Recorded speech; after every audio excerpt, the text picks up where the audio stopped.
This is Kumari Surbhirani. Today going to perform examination of musculoskeletal system. These are the learning objectives for mastering the examination of the musculoskeletal system. These are the common or concerning symptoms of the musculoskeletal system.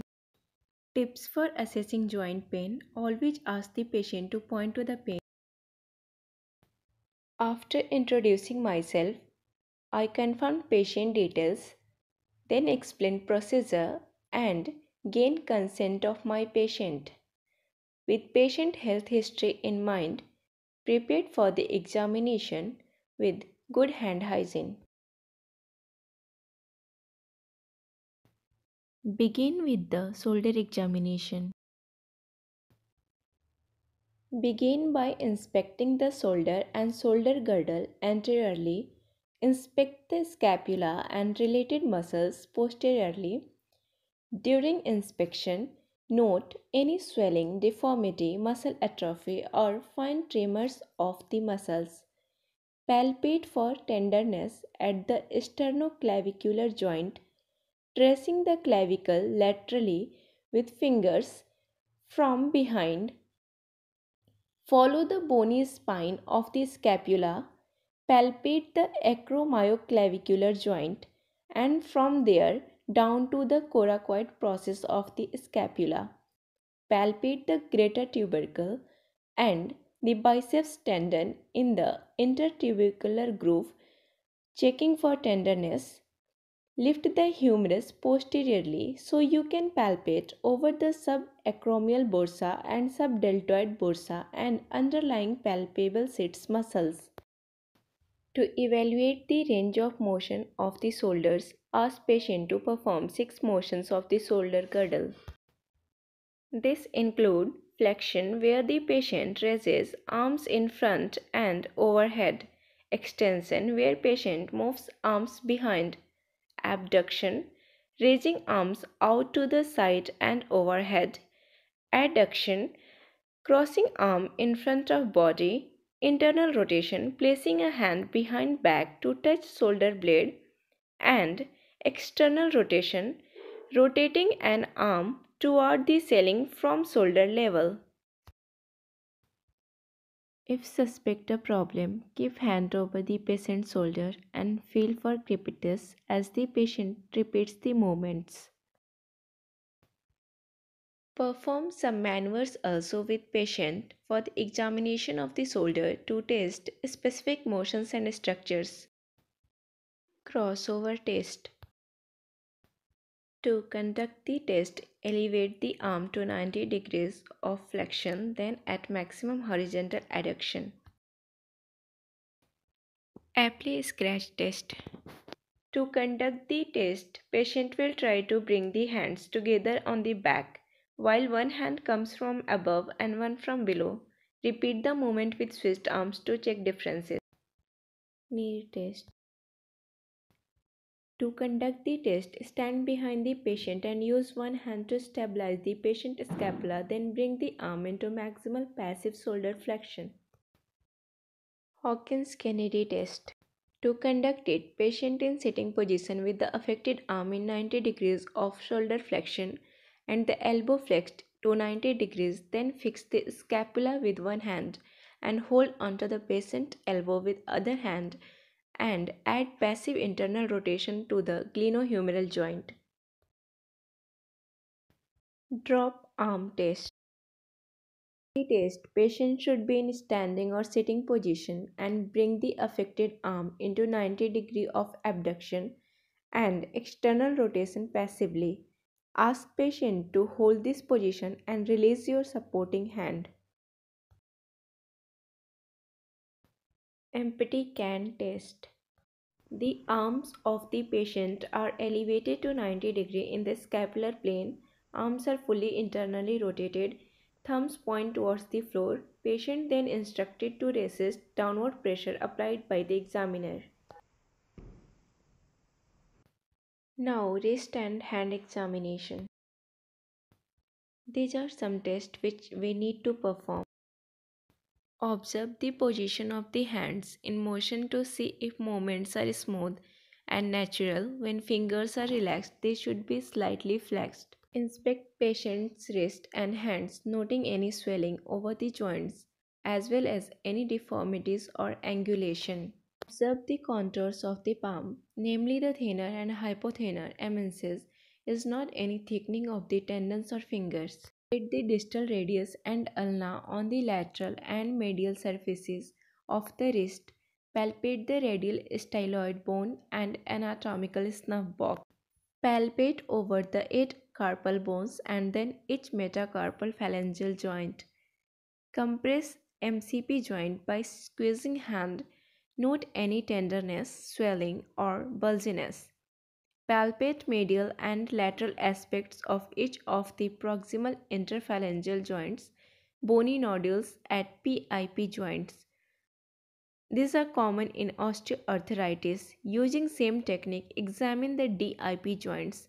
Bony nodules at DIP joints are also common in osteoarthritis. To check range of motion of the wrist and hand, begin with flexion and extension. Continue to assess range of wrist movement with adduction and abduction. If complaints of wrist pain, test sensation by assessing the median nerve in the pulp of the index finger, ulnar nerve in the pulp of the fifth finger, radial nerve in the dorsal wave space of thumb and index finger. Hand grip strength. Check the strength of fingers. Ask patient to squeeze hand grip as hard as they can. To check out wrist pain, ask patient to grab thumb in palm and squeeze hard. Note any wrist pain with extension of the wrist toward the midline in older deviation or a positive Finkelstein's test for decurrence tenosynovitis. Perform test for carpal tunnel syndrome, first using thumb abduction. Now Tinel sign for median nerve compression. Phalan sign for median nerve compression. Knee examination. Patient supine on the examining table and knee inflection. Inspect knees, noting their alignment and any deformities. Note loss of the normal hollows around the patella or atrophy of the quadriceps muscles. Then straighten the patient leg and palpate the suprapatellar pouch on each side of quadriceps, noting any swelling. Palpate the tibial femoral joint, the edge of the tibial plateau and margins of the joint. Note any irregular bony ridges. Palpate medial meniscus, then lateral meniscus tenderness. With knee flexed 90 degrees, assess the medial joint compartments for any tenderness. Palpate the medial femoral condyle, the adductor tubercle and the medial tibial plateau. Palpate medial collateral ligament.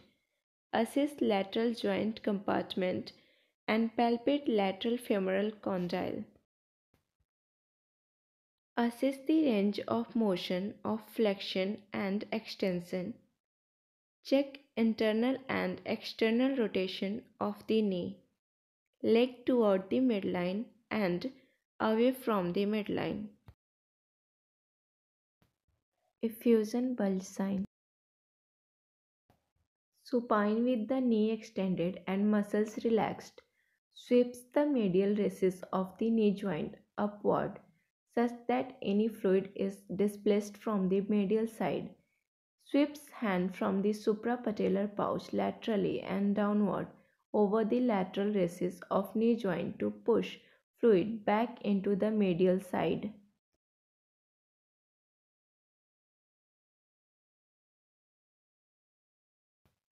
Patellar tap test or ballotment.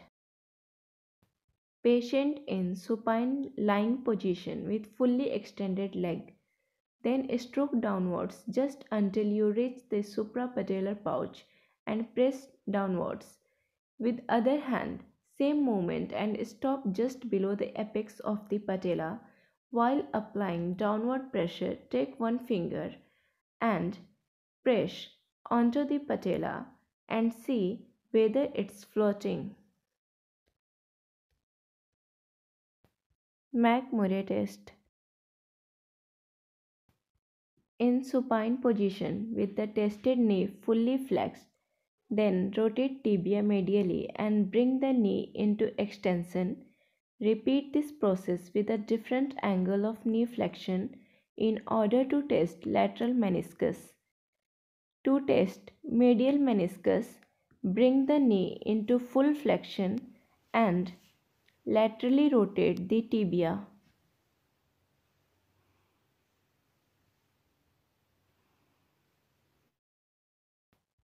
Valgus stress test.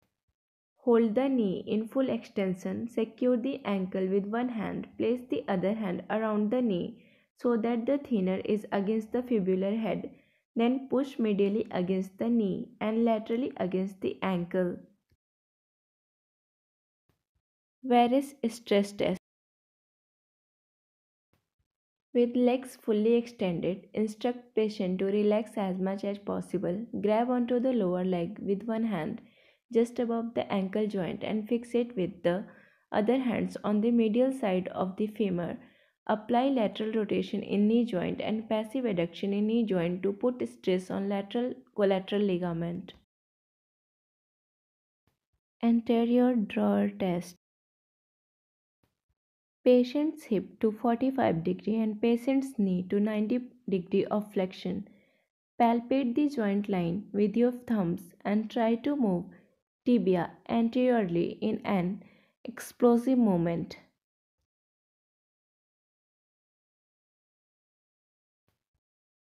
Latchman test. Patient in supine position and bring patient leg into 30 degree of flexion. Fixate the femur with your other hand. Bring the tibia into slight external rotation and then try to translate the tibia anteriorly. Posterior drawer test. Patient hip to 45 degree and patient knee to 90 degree of flexion. Palpate the joint line and push the tibia posteriorly in an explosive movement.